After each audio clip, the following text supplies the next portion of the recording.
L'ego spirituel, est-ce le plus grand piège de la spiritualité ?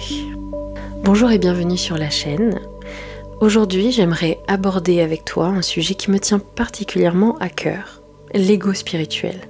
Parce que je pense que c'est probablement l'un des plus grands pièges que l'on puisse rencontrer lorsque l'on commence un chemin spirituel. Et je vais peut-être dire des choses qui ne feront pas l'unanimité. Mais si tu écoutes mes podcasts depuis quelque temps, tu sais que je préfère être honnête plutôt que de te dire ce que les gens ont envie d'entendre. Je suis Julie Ducré, je suis karma-thérapeute. J'accompagne les gens grâce aux vies antérieures et à la numérologie. Et aujourd'hui, ensemble, nous allons parler de l'ego spirituel. Lorsque l'on découvre la spiritualité, tout semble extraordinaire.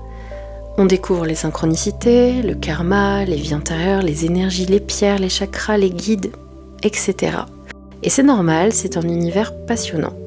On a l'impression qu'un nouveau monde s'ouvre à nous. Mais il y a une étape dont on parle peu, celle où l'on commence à croire que l'on a tout compris. Et c'est là que l'ego spirituel apparaît.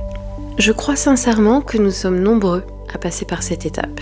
Bon, la première, parce que lorsque l'on découvre quelque chose qui donne du sens à notre vie, on a envie de le partager, on a envie d'aider, on a envie de transmettre. Le problème, il n'est pas là. Le problème apparaît lorsque l'on commence à croire que notre vision est forcément la bonne. Ou que quelques livres lus, quelques formations suivies ou quelques expériences personnelles suffisent à faire de nous une référence. Aujourd'hui, les réseaux sociaux donnent parfois cette impression. On lit 2 ou 3 ouvrages de spiritualité, on ouvre un compte Instagram ou une chaîne YouTube, et quelques semaines plus tard, on vend des accompagnements à plusieurs centaines, voire plusieurs milliers d'euros. Est-ce que certaines des personnes qui font ça sont sincères ? Bien sûr que oui, je le pense. Et heureusement, et pas que sincères, compétentes aussi. Mais être sincère ne signifie pas forcément être prêt à accompagner des personnes vulnérables. Parce qu'en face, il y a parfois des personnes qui souffrent profondément. Des personnes en deuil, des personnes traumatisées, des personnes dépressives, des personnes qui cherchent désespérément une solution. Et lorsqu'on est vulnérable, on peut facilement croire que quelqu'un détient la réponse. Or, je ne crois pas qu'une seule personne puisse détenir toutes les réponses. Je ne crois pas non plus qu'une seule méthode puisse convenir à tout le monde. Certaines personnes trouveront beaucoup d'aide auprès d'un psychologue, d'autres auprès d'un énergéticien, d'autres grâce à l'art-thérapie, à la méditation, à la sophrologie, à la numérologie ou encore à un travail sur les vies antérieures. Et parfois, c'est une combinaison de plusieurs approches qui permettra d'avancer. Je crois profondément qu'il faut arrêter d'opposer les méthodes. La psychologie n'est pas l'ennemi de la spiritualité. La spiritualité n'est pas l'ennemi de la médecine. Et aucune pratique sérieuse ne devrait demander aux personnes d'abandonner leur esprit critique. C'est justement là que le discernement devient essentiel. Prenons l'exemple de la lithothérapie.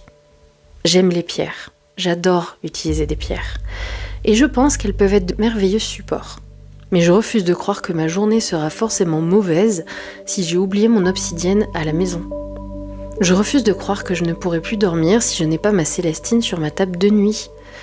À partir du moment où un outil devient une dépendance, il mérite d'être questionné. Il en va de même pour les bougies, les oracles, les mantras, les rituels ou n'importe quel autre support spirituel. Tous ces outils peuvent accompagner un chemin. Mais il ne devrait jamais remplacer notre capacité à ressentir, réfléchir et choisir. À mes yeux, le véritable guide est notre intuition.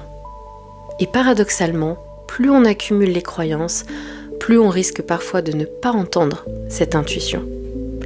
Parce qu'on cherche sans cesse une validation extérieure. Le bon tirage, la bonne pierre, le bon rituel, le bon signe, alors qu'au fond la réponse est souvent déjà présente en nous. Je crois également que beaucoup de personnes traversent un jour ce que certains appellent la nuit noire de l'âme. Ce moment où toutes nos certitudes s'effondrent, où l'on réalise que l'on ne savait peut-être pas autant de choses que l'on croyait. Et je pense que c'est une étape précieuse, parce qu'elle nous rend plus humbles, plus ouverts, plus authentiques. Aujourd'hui, plus j'étudie la spiritualité, moins j'ai l'impression de tout savoir, et c'est probablement bon signe. Je crois même que le plus grand enseignement de la spiritualité est justement de nous rappeler que nous ne savons presque rien. Nous avançons, nous expérimentons, nous observons.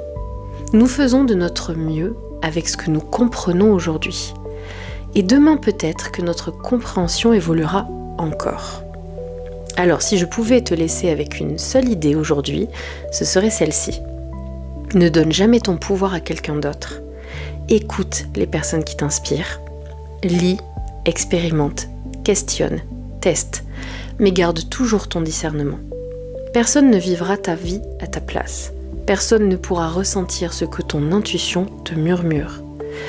Et si la spiritualité a un sens à mes yeux, ce n'est pas de nous éloigner de notre humanité. C'est au contraire de nous aider à l'incarner pleinement. Merci d'avoir partagé ce moment avec moi et n'oublie jamais, le plus beau des chemins spirituels, c'est peut-être celui qui te ramène tout simplement à toi-même. Si tu as aimé ce podcast et si tu aimes mon contenu en général, je vais faire comme tout le monde, je vais te demander de cliquer sur le bouton pour liker, de t'abonner et d'activer la cloche pour avoir les notifications pour mes prochaines vidéos. Ce n'est pas grand-chose pour vous, mais pour nous, c'est très important. Je le demande sur très peu de vidéos, donc voilà, ce n'est pas du harcèlement, mais c'est une demande de soutien et j'espère que vous saurez y répondre. Merci, à bientôt. Namasté.